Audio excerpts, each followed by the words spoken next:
Hello मित्रों, दोस्तों, भाइयों, बहनों, बेटियों, नमस्कार, नमो बुद्धाय। मैंने पिछली वीडियो में बताया कि मैं भारत के हरियाणा का बल्लभगढ़ से सोना रोड पर जाते हुए धम्म सोता केंद्र है, विपश्यना साधना केंद्र, वहाँ मैंने 10 दिन का शिविर अटेंड किया।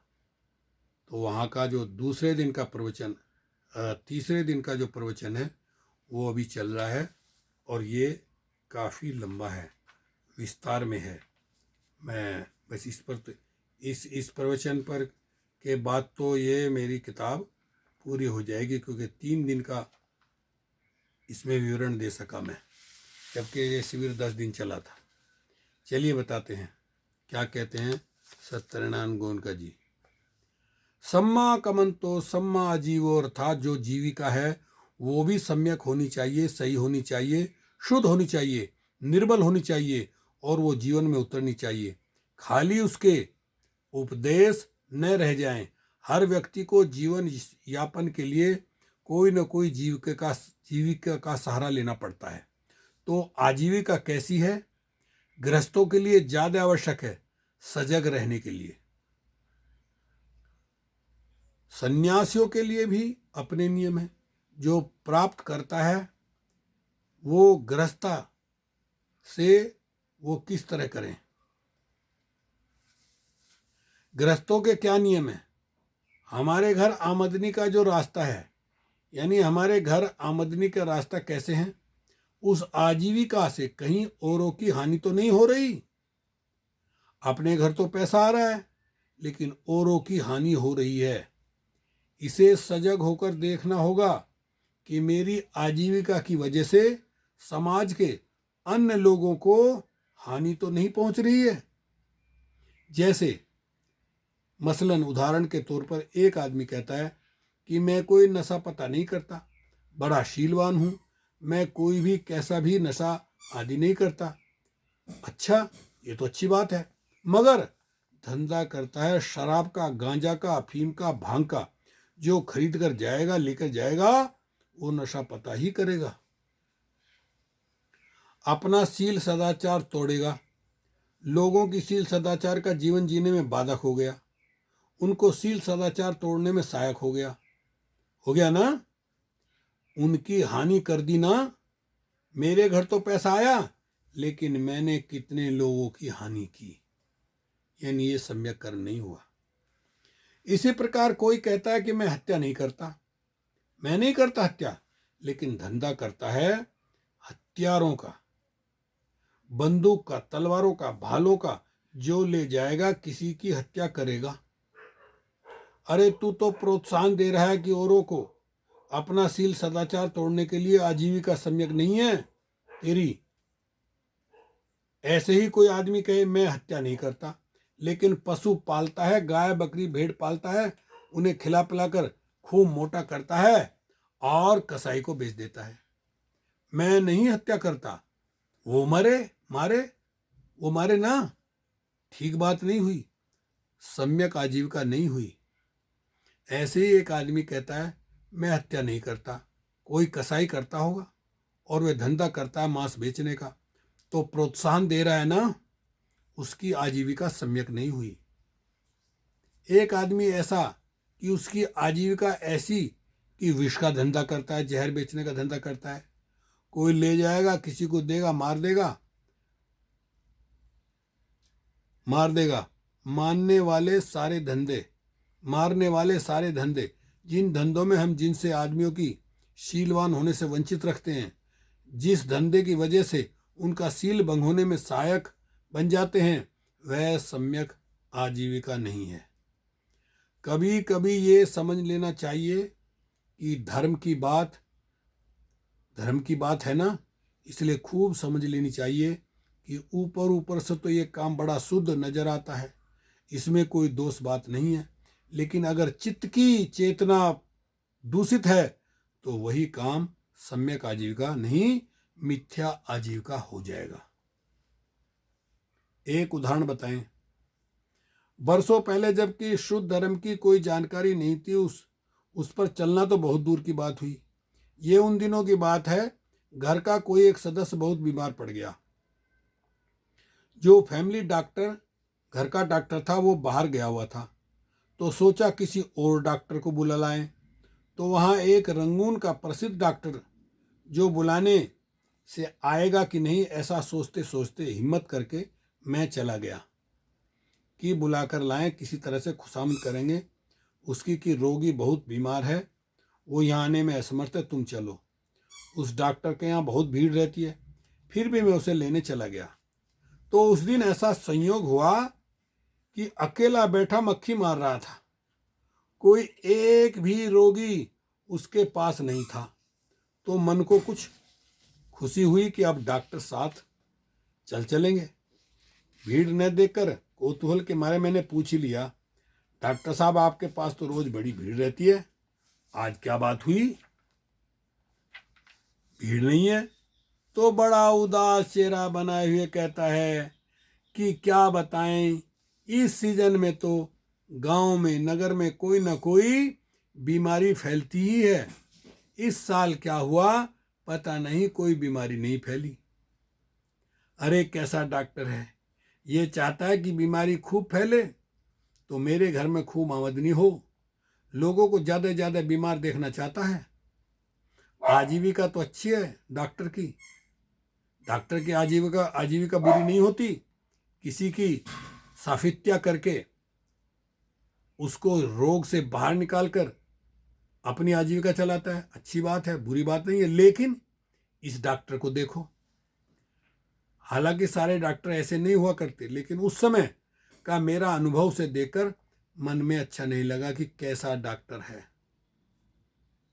कुछ वर्षों के बाद शुद्ध धर्म से संबंध हुआ। क्या शुद्ध धर्म से संबंध होता है?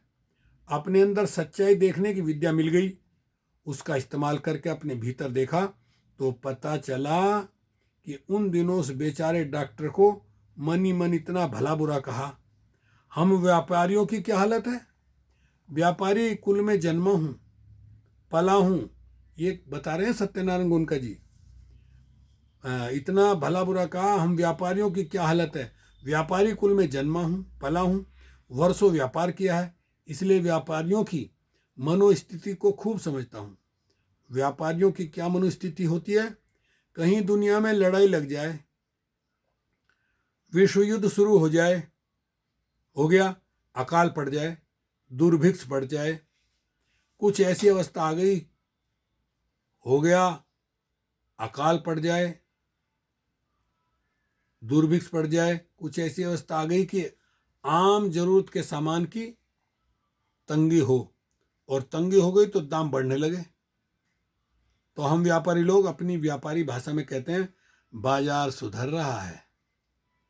हमारे लिए बाजार सुधर रहा है, बहुत पैसे आएंगे, लोगों को चाहे कितनी भी तकलीफ हो, हमारे लिए काम बढ़ने, चीज़ों के दाम बढ़ना हमारी मनोवृत्ति है कि चीज़ों के दाम बढ़ना अच्छी बात है, इसी में कमाई होगी। मानो लड़ाइयाँ बंद हो गई, दुर्भिक्ष नहीं रहा, सुरभिक्ष हो गया, कंज्यूमर आदित्य खूब मिलने तेज, तो बड़े उदास मन से कहते हैं बाजार चौपट हो गया, हमारे लिए बाजार चौपट हो गया।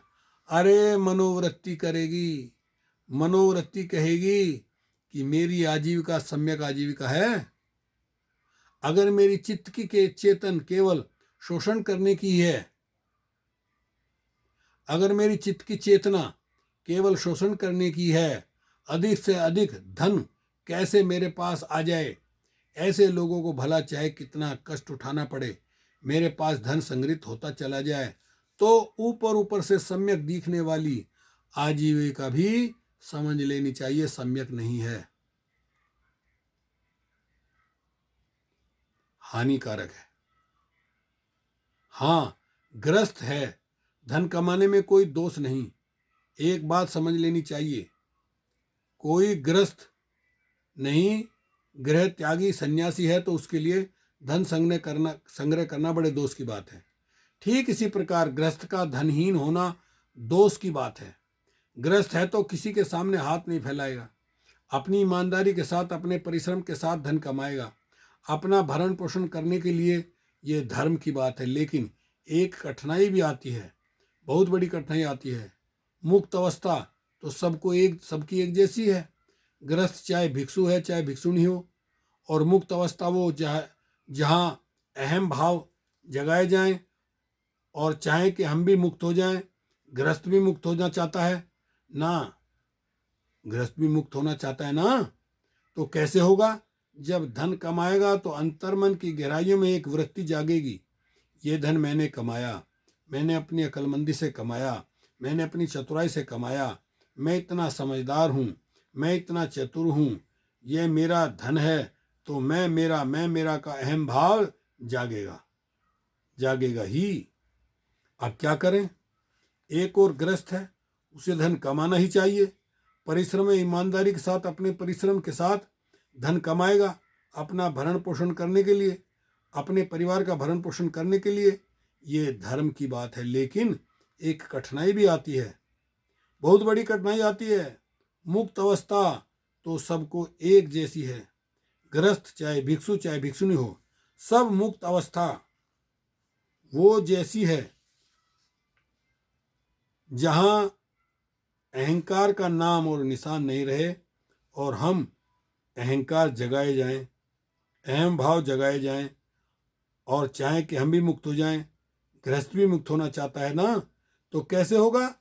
जब धन कमाएगा तो अंतर मन की गहराई में एक विरक्ति जागेगी। धन मैंने कमाया, मैंने अपनी अक्लमंदी से कमाया, मैंने अपनी चतुराई से कमाया, मैं इतना समझदार हूँ, इतना चतुर हूँ, ये मेरा धन है। तो मैं मेरा का अहम भाव जागेगा। अब क्या करें? एक गृहस्थ है, उसे धन कमाना ही चाहिए परिश्रम में ईमानदारी के साथ। इसी तरह और जो धन आएगा उसके लिए अहम जगाएगा। तब क्या करें? देश के समझदार लोगों ने एक रास्ता बताया कि देख तेरे घर में जो धन आता है ना, उसका समविभाग कर। भारत की पुरानी भाषा समविभाग कर, यानी उसको अपना मत मान, उसको बांट। गृहस्थ है तो अपना व अपने परिवार का भरण पोषण करके कुछ हिस्सा बचा और उसे बांट लोगों को। समाज का विभाग है ये सारा। धन तेरे पास आया, समाज से आया, लोगों से आया, इन लोगों को बदले में क्या दे रहा है? तो आपने क्या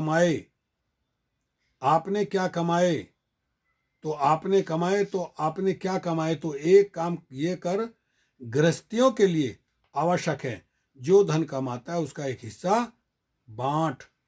अवश्य बांटे, दान के लिए, दूसरों की मदद के लिए। दूसरी बात, विपश्यना के रास्ते पर आने वाले व्यापारी वर्ग के लोग बार बार आकर पूछते हैं कि क्या करें, सारे समाज की व्यवस्था, शासन की व्यवस्था इतनी बिगड़ी हुई है कि हम चाहते हैं कि ईमानदारी से धंधा करें मगर नहीं कर पाते, तो क्या करें? उनकी बात खूब समझ में आती है, क्योंकि स्वयं व्यापार धंधे से गुजरा हूं। तो एक बात कहता हूं उनसे कि भाई, जहां ये बिगड़ी हुई व्यवस्था तुमने घुटने टेकने के लिए मजबूर करती है, उसको एक बार अलग रखो। तुम कम से कम उन बातों में तो दोष का काम मत करो जिसमें तुम्हारा अधिकार है। एक बात तुम्हें समझनी चाहिए कि जो लोग विपश्यना के रास्ते चलना चाहते हैं, व्यापारी हैं, एक बात तो उनको अच्छी तरह समझ लेनी चाहिए कि मेरे ग्राहक मेरा अन्नदाता है, उसका दिया हुआ अन्न खाता हूं, तो अपने अन्नदाता का कभी धोखा नहीं दूंगा। अपने अन्नदाता को कभी धोखा नहीं दूंगा। क्वालिटी में कि क्वांटिटी में, कि माप में कि तोल में, किसी काम में धोखा नहीं दूंगा। इतना तो तुम कर सकते हो ना। इसमें राज्य की व्यवस्था क्या कहती है, इसमें और बात क्या कहती है? ये तो जो तेरा लोभ है ना, अपने ग्राहक को धोखा देता है। बस इसलिए विपश्यना आरंभ करने वाले व्यक्ति को ये गांठ बांध देनी चाहिए कि मैं अपने ग्राहक को धोखा नहीं दूंगा। एक बात और, जो धन आएगा उसका एक हिस्सा बांटूंगा, लोक कल्याण में लगाऊंगा, समविभाग करूंगा। तो सम्यक आजीविका हो गई, तो मिथ्या आजीविका नहीं है। अन्यथा यदि ये दो काम नहीं करता है और वो 4-5 तरह के व्यवसाय भी नहीं करता, तो आजीविका सम्यक नहीं हुई। मनोवृत्ति केवल धन संग्रह करने की है, यानी औरों को हानि पहुंचते पहुँचे तो पहुँचे, मेरे पास धन संग्रह हो जाए, ये हानिकारक बात है। सम्माजीवो ये तीनों के तीनों शील के अंतर्गत आए। अब समाधि के अंतर्गत तीन और आए, सम्मा वायामो, सम्मा सति, सम्मा समाधि। इसको हम अगली वीडियो में पेश करेंगे। ओके, शुक्रिया, धन्यवाद।